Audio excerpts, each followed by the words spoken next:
The Pilgrim's Progress, Video 1. Introduction, which may also be found in the description. Whilst walking in the wilderness of this world, Christian alights on a certain place, where is a den. In that den, he lays himself down to sleep, and the following is what he dreamed. Carrying a heavy burden upon his back, he leaves the city of destruction and meets with the Evangelist. With two neighbours, Obstinate and Pliable, he proceeds on the way. Obstinate quickly falls away, followed by Pliable at the Slough of Despond. Christian travels on and meets worldly Wiseman, who beckons with beguiling that Christian take a less arduous route, wherefore his heavy burden will be removed by his dear friends, legality and civility. Beguiled indeed, he walked the way of worldly Wiseman, and reached the Mount of Sinai, where he trembled with fear before Evangelist's rebuke.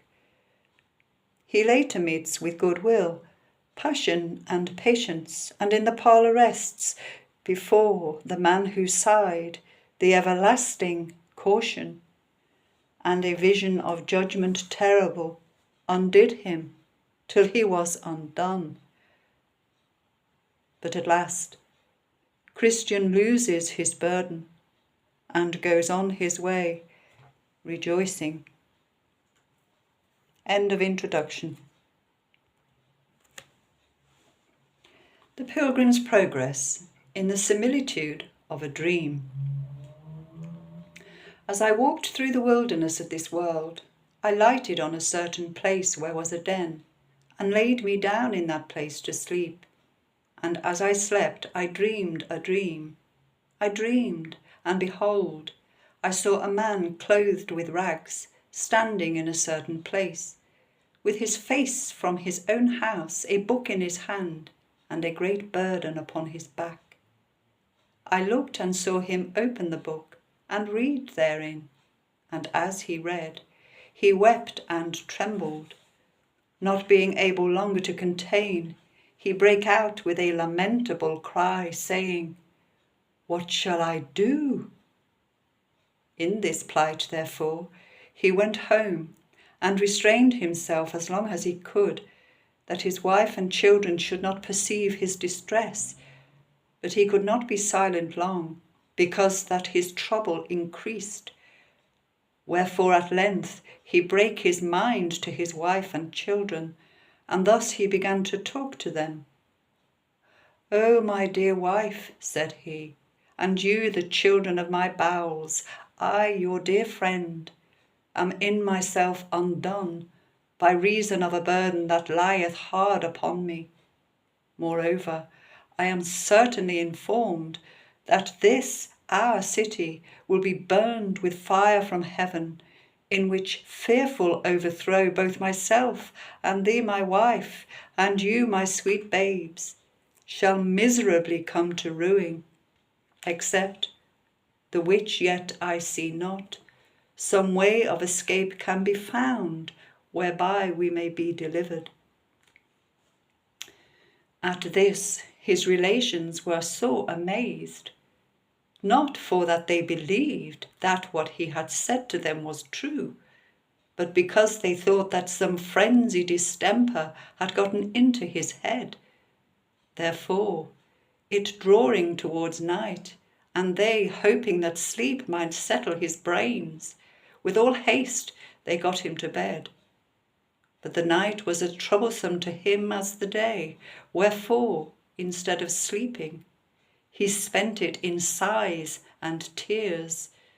So when the morning was come, they would know how he did. He told them, worse and worse. He also set to talking to them again, but they began to be hardened. They also thought to drive away his distemper by harsh and surly carriage to him. Sometimes they would deride, sometimes they would chide, and sometimes they would quite neglect him.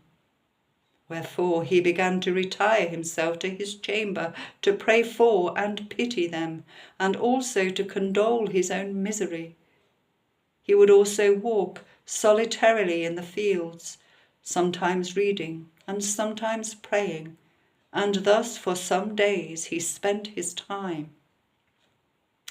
Now I saw upon a time, when he was walking in the fields, that he was, as he was wont, reading in his book, and greatly distressed in his mind. And as he read, he burst out, as he had done before, crying, "What shall I do to be saved?" I saw also that he looked this way and that way, as if he would run. Yet he stood still, because, as I perceived, he could not tell which way to go. I looked then, and saw a man named Evangelist coming to him. And he asked, "Wherefore dost thou cry?" He answered, "Sir, I perceive, by the book in my hand, that I am condemned to die, and after that to come to judgment. And I find that I am not willing to do the first, nor able to do the second." Then said Evangelist, "Why not willing to die, since this life is attended with so many evils?" The man answered, "Because I fear that this burden that is upon my back will sink me lower than the grave, and I shall fall into Topheth. And, sir, if I be not fit to go to prison, I am not fit to go to judgment, and from thence to execution. And the thoughts of these things make me cry." Then said Evangelist, "If this be thy condition, why standest thou still?" He answered, "Because I know not whither to go." Then he gave him a parchment roll, and there was written within, "Flee from the wrath to come." The man therefore read it, and looking upon Evangelist very carefully, said, "Whither must I flee?" Then said Evangelist, pointing with his finger over a very wide field, "Do you see yonder Wicket Gate?" The man said, "No." Then said the other, "Do you see yonder shining lights?" He said, "I think I do." Then said Evangelist, "Keep that light in your eye, and go up directly thereto. So shalt thou see the gate, at which, when thou knockest, it shall be told thee what thou shalt do." So I saw in my dream that the man began to run. Now he had not run far from his own door, when his wife and children, perceiving it, began to cry after him to return. But the man put his fingers in his ears and ran on, crying, "Life, life, eternal life." So he looked not behind him, but fled towards the middle of the plain. The neighbours also came out to see him run, and as he ran, some mocked, others threatened, and some cried after him to return. And among those that did so, there were 2 that were resolved to fetch him back by force. The name of the one was Obstinate, and the name of the other Pliable. Now by this time the man was got a good distance from them, but, however, they were resolved to pursue him, which they did, and in a little time they overtook him. Then said the man, "Neighbours, wherefore are you come?" They said, "To persuade you to go back with us." But he said, "That can by no means be. You dwell," said he, "in the city of destruction, the place also where I was born. I see it to be so, and dying there sooner or later, you will sink lower than the grave, into a place that burns with fire and brimstone. Be content, good neighbours, and go along with me." Obstinate said, "What? and leave our friends and our comforts behind us? Yes, said Christian, for that was his name. Because that all which you forsake is not worthy to be compared with a little of that I am seeking to enjoy. And if you will go along with me and hold it, you shall fare as I myself, for there where I go is enough and to spare. Come away and prove my words. Obstinate replied, What are the things you seek, since you leave all the world to find them? I seek an inheritance incorruptible, undefiled, and that fadeth not away. And it is laid up in heaven and safe there, to be bestowed at the time appointed on them that diligently seek it. Read it so, if you will, in my book. Tush, said Obstinate, away with your book. Will you go back with us or no? No, not I, said Christian, because I have laid my hand to the plough. Come then, said Obstinate to neighbour Pliable. Let us turn again and go home without him. There is a company of these crazy-headed misfits that when they take a fancy by the end are wiser in their own eyes than 7 men that can render a reason. Then said Pliable, Don't revile, if what the good Christian says is true. The things he looks after are better than ours. My heart inclines to go with my neighbour. Obstinate said, What? More fools still? Be ruled by me and go back. Who knows whither such a brain-sick fellow will lead you? Go back, and be wise. Christian said, Nay, but do thou come with thy neighbour Pliable. There are such things to be had which I spoke of, and many more glories besides. If you believe not me, read here in this book, and for the truth of what is expressed therein, behold, all is confirmed by the blood of him that made it. Well, said Pliable, neighbour Obstinate, I begin to come to a point. I intend to go along with this good man, and to cast in my lot with him. But my good companion, do you know the way to this desired place?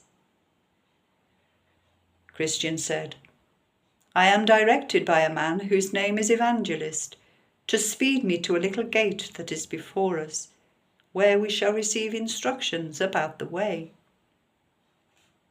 Pliable then said, Come then, good neighbour, let us be going. Then they went both together. Obstinate said, And I will go back to my place. I will be no companion of such misled, fantastical fellows. Now I saw in my dream that when Obstinate was gone back, Christian and Pliable went talking over the plain, and thus they began their discourse. Christian, Come, neighbour Pliable, how do you do? I am glad you are persuaded to go along with me. Had even Obstinate himself but felt what I have felt of the powers and terrors of what is yet unseen, he would not thus lightly have given us the back. Pliable, Come, neighbour Christian, since there are none but us two here, tell me now further what the things are, and how to be enjoyed, whither we are going. Christian, I can better conceive of them with my mind than speak of them with my tongue, but yet, since you are desirous to know, I will read of them in my book. Pliable, And do you think that the words of your book are certainly true? Yes, said Christian, verily, for it was made by him that cannot lie. Pliable, Well said. What things are they? Christian, There is an endless kingdom to be inhabited, and everlasting life to be given us, that we may inhabit the kingdom forever. Pliable. Well said. And what else? Christian. There are crowns of glory to be given us, and garments that will make us shine like the sun in the firmament of heaven. Pliable. This is very pleasant. And what else? Christian. There shall be no more crying nor sorrow, for he that is owner of the place will wipe all tears from our eyes. Pliable. And what company shall we have there? Christian. There we shall be with seraphims and cherubims, creatures that will dazzle your eyes to look on them. There also you shall meet with thousands and 10,000s that have gone before us to that place. None of them are hurtful, but loving and holy, every one walking in the sight of God and standing in his presence with acceptance forever. In a word, there we shall see the elders with their golden crowns. There we shall see the holy virgins with their golden harps. There we shall see men that by the word were cut in pieces, burnt in flames, eaten of beasts, drowned in the seas, for the love they bear to the Lord of that place. All well and clothed with immortality, as with a garment. Pliable. The hearing of this is enough to ravish one's heart. But are these things to be enjoyed? How shall we get to be sharers thereof? Christian. The Lord, the governor of the country, hath recorded that in this book, the substance of which is, if we be truly willing to have it, he will bestow it upon us freely. Pliable. Well, my good companion, glad am I to hear of these things. Come on, let us mend our pace. Christian. I cannot go as fast as I would, by reason of this burden that is on my back. Now I saw in my dream that just as they had ended this talk, they drew nigh to a very miry slough that was in the midst of the plain, and they, being heedless, did both fall suddenly into the bog. The name of the slough was Despond. Here, therefore, they wallowed for a time, being grievously bedaubed with the dirt, and Christian, because of the burden that was on his back, began to sink in the mire. Pliable. Then said Pliable, Ah, neighbour Christian, where are you now? Christian. Truly, said Christian, I do not know. Pliable. At this, Pliable began to be offended, and angrily said to his fellow, Is this the happiness you have told me all this while of? If we have such ill speed at our first setting out, what may we expect between this and our journey's end? May I get out again with my life, you shall possess the brave country alone for me. And with that he gave a desperate struggle or two, and got out of the mire on that side of the slough which was next to his own house. So away he went, and Christian saw him no more. Wherefore Christian was left to tumble in the Slough of Despond alone, but still he endeavoured to struggle to that side of the slough that was farthest from his own house, and next to the Wicket Gate, the which he did, but could not get out because of the burden that was upon his back.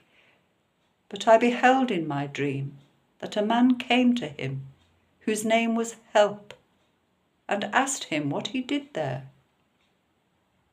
Christian. Sir, said Christian, I was bid to go this way by a man called Evangelist, who directed me also to yonder gate, that I might escape the wrath to come. And as I was going thither, I fell in here. Help. But why? Did not you look for the steps? Christian. Fear followed me so hard that I fled the next way and fell in. help. Then, said he, give me thine hand.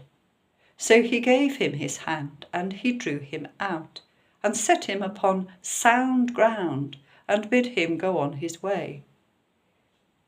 Then I stepped to him that plucked him out, and said, Sir, wherefore, since over this place is the way from the city of destruction to yonder gate, is it that this plat is not mended, that poor travellers might go thither with more security? And he said unto me, This miry slough is such a place as cannot be mended. It is the descent whither the scum and filth that attends conviction for sin doth continually run, and therefore it was called the Slough of Despond. For still, as the sinner is awakened about his lost condition, there arise in his soul many fears and doubts and discouraging apprehensions, which all of them get together and settle in this place, and this is the reason of the badness of this ground. It is not the pleasure of the king that this place should remain so bad. His labourers also have, by the direction of his majesty's surveyors, been for above this 1600 years employed about this patch of ground, if perhaps it might have been mended. Yea, and to my knowledge, said he, here have been swallowed up at least 20,000 cartloads, yea, millions of wholesome instructions that have all at all seasons been brought from all places of the king's dominions. And they that can tell say, they are the best materials to make good ground at this place. If so be, it might have been mended, but it is the Slough of Despond still, and so will be when they have done what they can.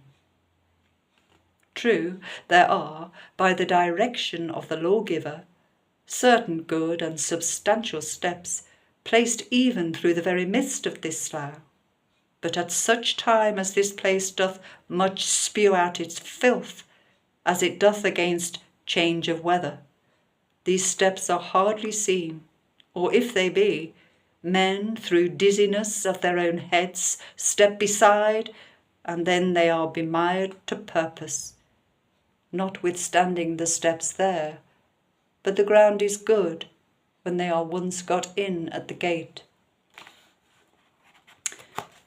Now I saw in my dream that by this time Pliable was got home to his house. So his neighbours came to visit him, and some of them called him wise man for coming back, and some called him fool for hazarding himself with Christian. Others again did mock at his cowardliness, saying, Surely since you began to venture, I would not have been so base as to have given out for a few difficulties. So Pliable sat sneaking among them. But at last he got more confidence, and then they all turned their tails and began to deride poor Christian behind his back, and thus much concerning Pliable.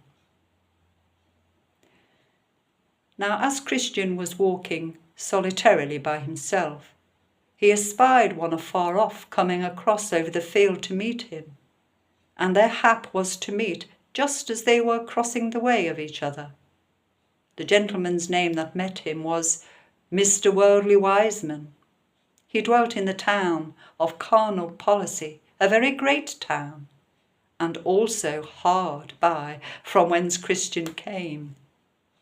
This man then, meeting with Christian, and having some inkling of him, for Christian's setting forth from the city of destruction was much noised abroad, not only in the town where he dwelt, but also it began to be the town talk in some other places. Mr. Worldly Wiseman, therefore, having some guess of him, by beholding his laborious going, by observing his sighs and groans and the like, began thus to enter into some talk with Christian. Mr. Worldly Wiseman, how now, good fellow? Whither away after this burdened manner? Christian. A burdened manner indeed, as ever I think a poor creature had. And whereas you ask me, whither away? I tell you, sir, I am going to yonder Wicket Gate before me, for there, as I am informed, I shall be put into a way to be rid of my heavy burden.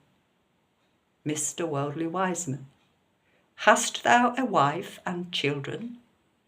Christian. Yes, but I am so laden with this burden that I cannot take that pleasure in them as formerly. Methinks I am as if I had none. Mr. Worldly Wiseman. Wilt thou hearken to me if I give thee counsel? If it be good, said Christian, I will, for I stand in need of good counsel. Mr. Worldly Wiseman. I would advise thee then, that thou with all speed get thyself rid of thy burden, for thou wilt never be settled in thy mind till then, nor canst thou enjoy the benefits of the blessings which God hath bestowed upon thee till then. Christian.